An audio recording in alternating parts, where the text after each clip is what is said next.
Buenas tardes, queridos contertulios. Llegamos a una nueva edición del Sillón Bíblico en este domingo sexto del tiempo ordinario en el ciclo B, correspondiente por lo tanto a la lectura semicontinua del Evangelio de San Marcos. Recién empezó, en el domingo tercero, y ya hoy lo vamos a dejar porque nos viene la Cuaresma, luego nos viene la Pascua. Luego nos viene retomar el tiempo ordinario, pero los primeros domingos son especiales. Así que cuando lo veamos de nuevo a nuestra lectura semicontinua, vamos a leer Marcos desde otras perspectivas, pero cuando volvamos a la lectura semicontinua, habremos dejado de lado algunas perícopas que son muy centrales y que están ligadas a este evangelio. Por ejemplo, si no estuviera la Cuaresma, el domingo próximo tocaría esa curiosa escena cuando bajan al paralítico por el techo y Jesús le perdona los pecados y se confronta la capacidad de Jesús no solo de curar, sino de perdonar pecados. Perdemos la perícopa en donde Jesús cuestiona el ayuno, perdemos la perícopa donde Jesús cuestiona el sábado, la de las espigas arrancadas en sábado, y como corolario de esta secuencia, Jesús que declara perdido el reino de Satanás, porque él ha traído verdaderamente el reinado de Dios. Entonces todo eso no lo vamos a leer este año, no nos toca este año, lamentablemente. En cierto sentido, la perícopa de hoy, que son apenas 6 versículos, por un lado cierra un ciclo, lo que hemos venido leyendo, pero abre precisamente toda esa gran controversia religiosa de Jesús con su pueblo. Entonces nos va a quedar un poco trunca. Ustedes lo que tendrían que hacer es leer esas otras partes de Marcos que continúan a esta. Bien, esta escenita, como les digo, son apenas 6 versículos, es una perícopa muy breve y muy curiosa porque San Marcos, a diferencia de Mateo o de Lucas, San Marcos registra una única limpieza de leproso, que es esta. La única vez que San Marcos se dedica al tema leprosos.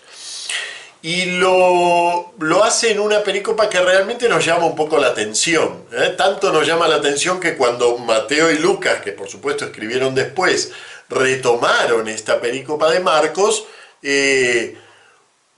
vieron esta contradicción que ocurre en el relato, cómo Jesús le manda que se calle la boca y él sale a predicar y lo manda al templo y no va. ¿Cómo es eso?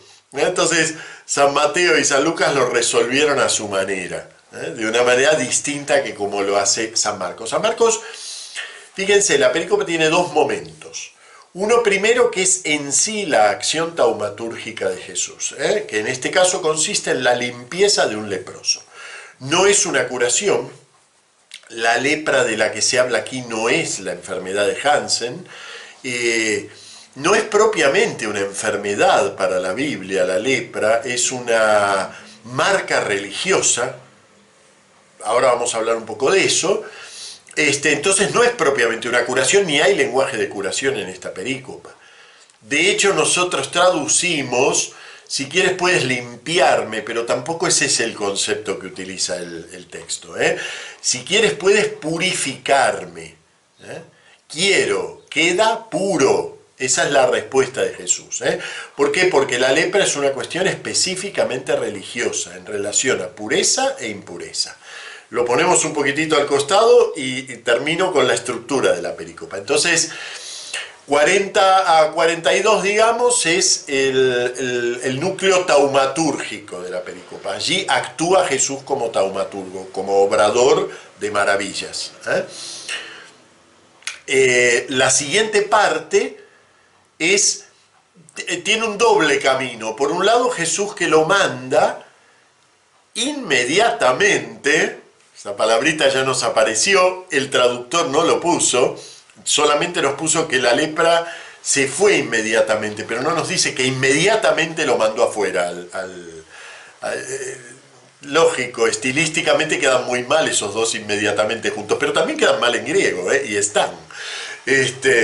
Bien, entonces inmediatamente lo manda afuera y lo manda a Jerusalén a que presente su caso a los sacerdotes, dice Jesús, para testimonio de ellos. Frase muy importante.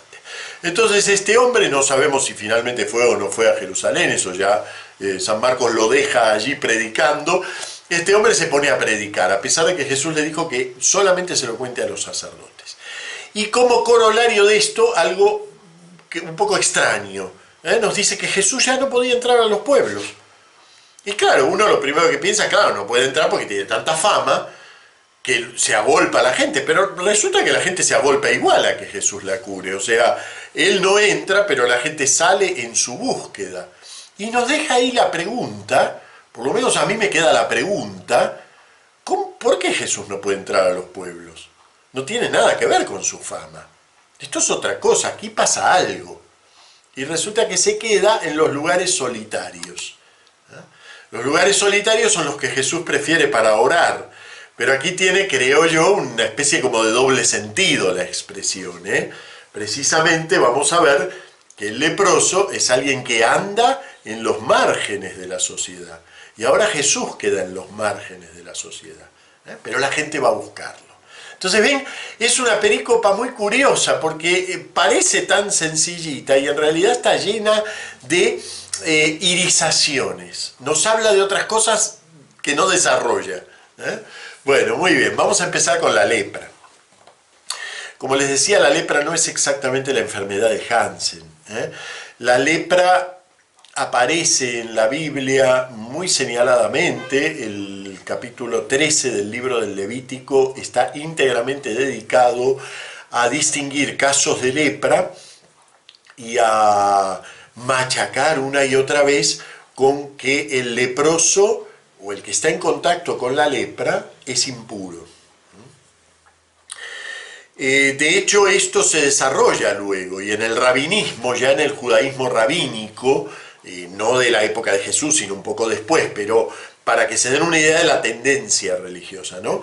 En el rabinismo que da lugar a la Mishnah, al texto, al gran texto rabínico de los siglos II y III de nuestra era, se llegan a distinguir unos 70, lo tengo por aquí apuntado la cantidad, unos 70 tipos de lepra. Los rabinos llegan a distinguir unos 70 tipos de lepra. Como ven, no tiene que ver con la enfermedad de Hansen. ¿Qué es la lepra? La lepra, bueno, físicamente la que habla la Biblia es una mancha en la piel, o en los vestidos, o en las paredes, o en los muebles, o sea, no es una enfermedad, es una mancha, pero una mancha que tiene su origen en un castigo divino, inmediato. Los casos de lepra siempre señalan la acción divina en el hombre. Es Dios que señala al pecador, le da esa marca. Supuestamente sería un hongo. Pero bueno, no importa qué es físicamente, porque no es visto como una enfermedad, es visto como una marca de Dios para señalar al pecador. Y por lo tanto esta persona queda aislada de la comunidad. De hecho, curar la lepra de manera milagrosa es un prodigio. Los rabinos dicen que una curación de una lepra equivale a la resurrección de un muerto, ¿no? Para que se den una idea de cómo lo conciben, la idea de que se pueda curar, si no es una enfermedad, no es exactamente una curación, pero que se pueda limpiar una lepra. Entonces, de hecho, la Biblia habla solo 2 casos milagrosos, digamos, de limpieza de la lepra. Uno es el terrible ejemplo de María, la hermana de Moisés. María cuestiona la autoridad de Moisés y cuestiona el hecho de que Dios le hable de manera exclusiva y especial a él, siendo que su otro hermano es el gran sacerdote y ella está ahí al frente de las mujeres. Entonces, ¿qué viene Moisés a pretender una primacía, ¿no? Entonces baja la nube divina, esto está en Números 12, baja la nube divina, los envuelve a los 3, los llama adelante a Aarón y a María y les alecciona sobre cuán especial es Moisés para Dios, y cuando termina la nube se retira y María está cubierta de lepra.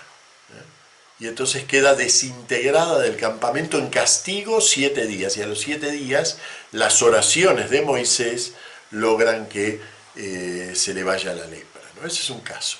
Y el otro caso es una curación milagrosa que realiza el profeta Eliseo, muy conocido, Naamán el sirio, en 2 Reyes 5. Naamán el sirio es leproso y entonces viene le dicen que hay un gran profeta en Israel, entonces él lo va a ver. Bueno, viene todo ese relato muy lindo de por qué no me puedo bañar en un río de mi pueblo, que tengo que venir a Israel a bañarme como si no tuviéramos ríos. Y finalmente reconoce el poder de Dios en Eliseo, que lo acaba de curar, ¿no? Cuando él se va a bañar en el río. Bueno, son los 2 únicos casos. La lepra no se quita porque es una marca de Dios. Y esa marca de Dios hace al hombre impuro. Y esto nos pone directamente en relación a este lenguaje un poco curioso de la religión, que es el lenguaje de lo puro y lo impuro. Hoy tenemos que hablar de eso, porque Jesús cuestiona mucho eso, hasta tal punto que a nosotros, que también somos gente religiosa, ya nos suena raro todo eso de lo puro y lo impuro. Pero no nos suena raro, porque si nos suena raro, porque Jesús lo cuestionó en su raíz. Y lo hizo precisamente en relatos como este. La religión, a pesar de que muchas veces lo confundimos con la revelación divina, la religión es una respuesta humana a ese Dios al que quiero llegar, y por mi nada, por mi limitación, puede ser por mi pecado, puede ser por la situación de alienación, no puedo llegar. Entonces, ¿qué hago? Busco maneras de llegar. La religión es eso, es una construcción humana, es un código de pasos para tratar de llegar a la divinidad. Por eso hay religión siempre, por eso hay religión en todos los pueblos, no dependen de una revelación. Otra cosa es si además Dios quiere, como en el caso de la Biblia, Dios quiere escogerse un pueblo, como hizo con Israel, aprovechar su caudal religioso y entrar en diálogo con ese caudal religioso de este pueblo. Y usar esa religión como puente para llegar a ese pueblo. Pero la religión como tal no es cosa de Dios, es cosa de los hombres. Esto que estoy diciendo no es nada moderno. Lo dijo Aristóteles antes de la era cristiana, que puso la religión dentro de las virtudes humanas, de la justicia, y lo repitió Santo Tomás de Aquino cuando retoma a Aristóteles y dice, bueno, la religión es una de las partes de la virtud humana de la justicia, es darle a Dios lo que se le debe. Bien, entonces no es una cosa vanguardista lo que digo, es simplemente tratar de entendernos, porque nosotros solemos usar las palabras un poco al voleo, ¿no? Toda religión, fe, revelación, todo lo mismo, total, todo trata de Dios, pero no es lo mismo. La religión es un código humano y como tal procede al tanteo. El código humano procede al tanteo. Un hermoso fragmento de Kafka en sus diarios, que dice, leopardos, es como una ensoñación, ¿no? Leopardos irrumpen en el templo y se beben toda la sangre del sacrificio. La escena se repite una y otra vez hasta que los sacerdotes lo incorporan al culto. Obviamente es una ironía, ¿no? Pero eso es la religión, ¿no? Es decir, es el tanteo. A esto responde Dios, a aquello otro no responde. Bien, pero hay un código fundamental de lo religioso, que es la exclusión. Lo religioso, puesto que trata de contactar con Dios, que es el máximamente separado, porque es trascendente, está afuera de nuestro mundo, puesto que trata de tomar contacto con el más separado de todos, con el santo, eso es la palabra santo, separado. Entonces, ¿qué hace la religión? Separa. De todo el conjunto de la gente, ciertas personas son personas consagradas. De todos los tiempos que tiene el año, ciertos días son especialmente consagrados. De todos los objetos que tiene la realidad, ciertos objetos son consagrados. Están separados, pertenecen al ámbito de lo divino, personas, cosas, tiempos. Bien. En el lenguaje de la religión, en el lenguaje clásico de la religión, como Jesús cuestionó mucho esto, entonces nosotros ya no lo usamos así. Se habla de lo puro y lo impuro. Lo puro es aquello que es apto para el contacto con Dios, y lo impuro es aquello que queda afuera de esa posibilidad de contacto. Fíjense que en griego no existe una palabra para impuro, se dice lo común, o sea, lo que es normal, lo que está fuera de esa consagración.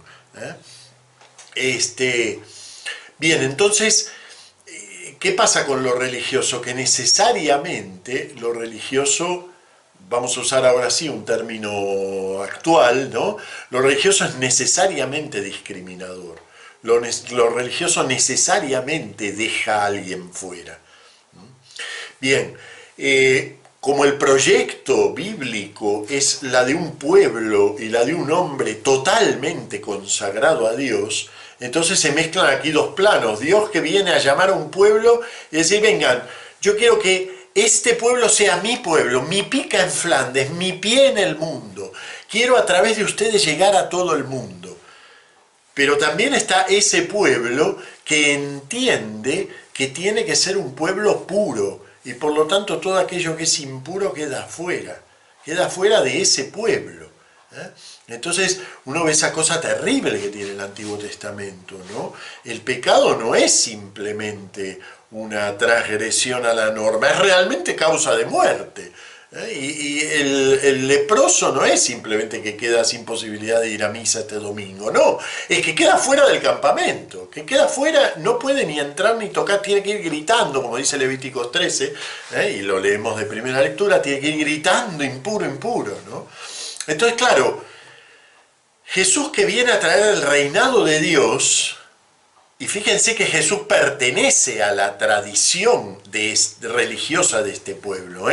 Jesús no nace en Marte y se cayó de una nave en esta tierra. No, Jesús nace en Galilea, es un judío, ¿sí? Bueno, nace en Judea, vive en Galilea, es un judío, participa de la tradición religiosa de su pueblo, pero sin embargo rechaza de plano el proyecto religioso del hombre. No quiere decir que no use elementos religiosos, pero rechaza de plano el significado profundo de la búsqueda religiosa del hombre. Porque precisamente lo que rechaza Jesús es que para incluir haya que excluir. Y entonces Jesús, durante todo su ministerio de predicación, va a ir rompiendo las barreras que llevan a la religión a excluir. Y de distintas maneras va a incluir a todo aquel que se le acerca. Acá tenemos un ejemplo notable de eso, ¿no? El leproso comprende su lugar frente a Dios, quiere una nueva oportunidad por parte de Dios, pero reconoce su lugar frente a Dios y se arroja al suelo ante Jesús. Por supuesto no lo toca porque no podría tocarlo, sería una maldad tocarlo a Jesús, hacerlo impuro. Y dice, si quieres puedes limpiarme, o puedes purificarme, ¿no? Y Jesús no solo quiere purificarlo, y de hecho lo purifica, sino que además lo toca, rompe esa barrera. Ahí ya se nos ilumina un poquitito por qué después Jesús no puede entrar a las ciudades. Fíjense que parece que fuera simplemente una cuestión de fans. Jesús es el youtuber que tiene tantos fans que no puede entrar a la ciudad, pero no tiene nada que ver con eso. Es que Jesús ha roto algo muy grave. Ha roto un proyecto humano, que es el proyecto religioso. Dios allí, yo aquí, y yo decido cómo se llega. Y resulta que lo que viene a decir Jesús es, Dios aquí, y ustedes también aquí. Y es Dios el que decide cómo llegan. Y Dios quiere que lleguen, no que no lleguen. Y quiere que lleguen todos, no que lleguen 4. Entonces, eso entra en colisión con los pueblos. ¿Por qué? Porque los pueblos son, estos de los que hablan, no son pueblos latinos, que andan ahí con su imperio romano y su Júpiter. No. Estos son pueblos de Galilea, son pueblos religiosos, donde hay dirigentes religiosos que comprenden lo que significa Jesús. Eso es lo más triste, ¿no? Que comprenden lo que significa Jesús. Como muchos creyentes hoy que también comprenden lo que significa Jesús, pero siguen adelante con un proyecto religioso que no es el de Jesús. Bueno, muy bien. Lo vemos en la orden, ¿no? No lo digas a nadie, el secreto mesiánico tan característico de San Marcos, ¿no? No lo digas a nadie. ¿Por qué? Porque Jesús no parte de la publicidad, Jesús no parte del taumaturgo famoso. Jesús parte de romper desde adentro la limitación humana, una de las cuales es la limitación religiosa. Parte de romperla desde adentro. Entonces no digas a nadie. Pero ve a los sacerdotes, dice, y bueno, tiene que realizar un gesto, que es realizar un sacrificio, tiene que presentarse ante los sacerdotes y que ellos constaten que no tiene lepra. Pero es muy interesante la coletilla de esa frase, para testimonio de ellos. Y de hecho Jesús lo formula así, adecuado a la ley de Moisés, no dice a la ley de Dios. Porque Jesús sabe perfectamente que la ley de la exclusión no es nunca la ley de Dios. La ley de Moisés, y para testimonio de ellos. Es decir, para que ellos comprendan, no para que tú comprendas, sino para que ellos comprendan. Bueno, nos queda un solo detalle, que es este enseguida. Recuerden ustedes que el enseguida marcano, tan característico, y a veces puesto a contrapelo de la redacción, de una buena redacción idiomáticamente considerada, como en este caso, que hay dos juntos. Jesús lo limpia y la lepra se le va inmediatamente, e inmediatamente Jesús lo reconviene que no hable y que vaya a los sacerdotes. Bueno, el enseguida marcano siempre muestra el punto en el cual es el Espíritu el que toma el mando de la situación. Como en el bautismo de Jesús, enseguida se abre el cielo, desciende el Espíritu, se dicen sobre Jesús las palabras, estas consecratorias, y él enseguida parte hacia su misión. Entonces el enseguida marcano quiere mostrarnos que esta acción de Jesús no es una iniciativa del Señor Jesús, ese chico que hacía tantas cosas raras en el colegio, no, es una iniciativa del Espíritu. Parte del Espíritu la limpieza del leproso, y parte del Espíritu también el dar testimonio ante la ley de Moisés para que sepan que ha acabado ese orden religioso. Bueno, ya la semana que viene nos vemos en Cuaresma. Les encargo que lean desde el capítulo 2 y el 3 de San Marcos para que vean cómo Jesús va a ir actuando eso que ahora está en germen, que es la ruptura del orden religioso, como lo va a ir realizando en las distintas pericopas que vienen en estos dos capítulos. Bueno, muchas gracias, nos vemos la semana que viene.